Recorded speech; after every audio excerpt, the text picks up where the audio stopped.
It doesn't matter where you are in Kyiv or in the west of Ukraine and the east, if it's like your destiny to die due to rockets attack, you will die.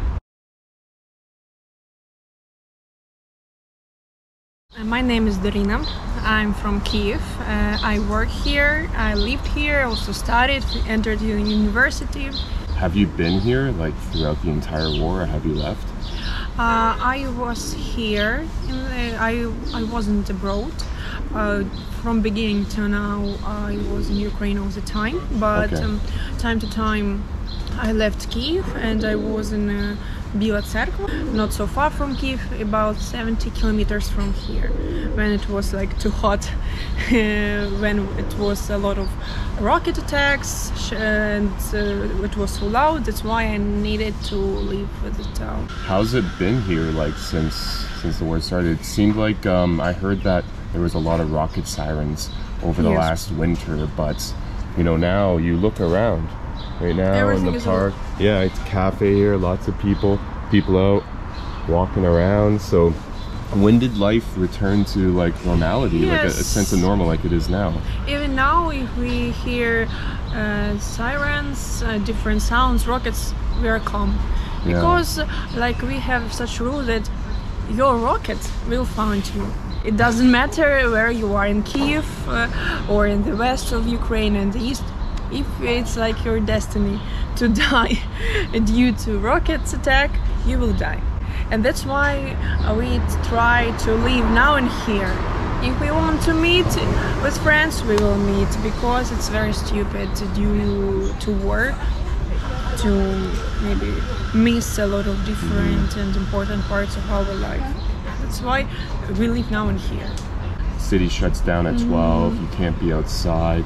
You think it's protecting the people still? Do we still need it? I can't say it's protecting or not, but it's normal life for us now. It's a rule with which we live more than 1 year. And when I left country due to work, I was in Warsaw. I was there 2 times. It was near 2 or 3 days, and I was shocked how people can be in clubs and restaurants after 11 o'clock, and how life can be normal, how planes can fly in the sky, and it's typical civilian planes, not like army planes.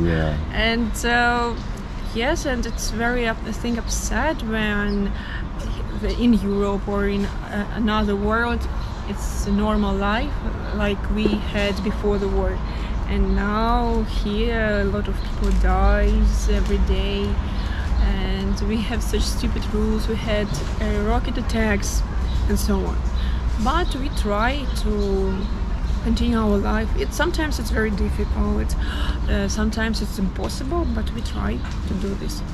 Do you support people coming here and contributing to the economy? What are your thoughts on that? If they want, they can try. If they're not scary, why not? They must understand that in each part of Ukraine you can meet a rocket attack.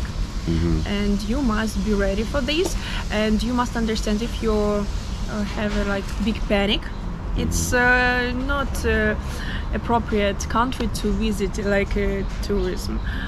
But by big panic, you mean like anxiety? When you started to shout, running, I know, for example, when I hear bombs, rocket attacks, I will be calm and my brain stay cold, and I will do what I need to do to stay safe.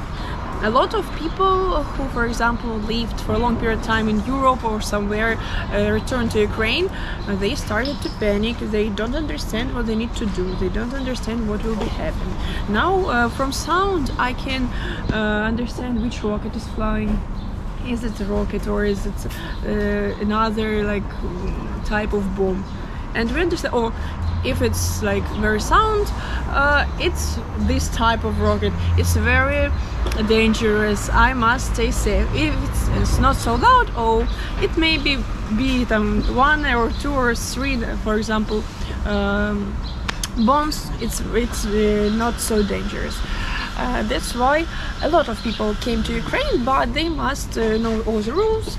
understand that it could be dangerous, but of course I'm not advised to visit like Bakhmut or Donetsk district or so on, because there is too dangerous. In Kyiv, Kyiv tried to be as normal city as it before the war. That's why if you want to came to Kyiv for 2 days, of course it's like 50% of possibility that something will happen to you, but also there is 50% of like success that you will be alive.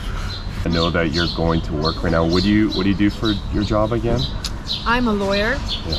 I'm lawyer in charity organizations. It names like Right to Protection, and we helped people who moved from Donetsk, Luhansk, Kharkiv, and so on districts who are suffered from war. So you're helping people relocate? Yes. From the bad parts, the unsafe areas of Ukraine, to the more stable parts like here? We gave them legal consultations. If they need, for example, if they have some problems connected with war, for example, they don't have any documents because they were destroyed. We help them to renovate this.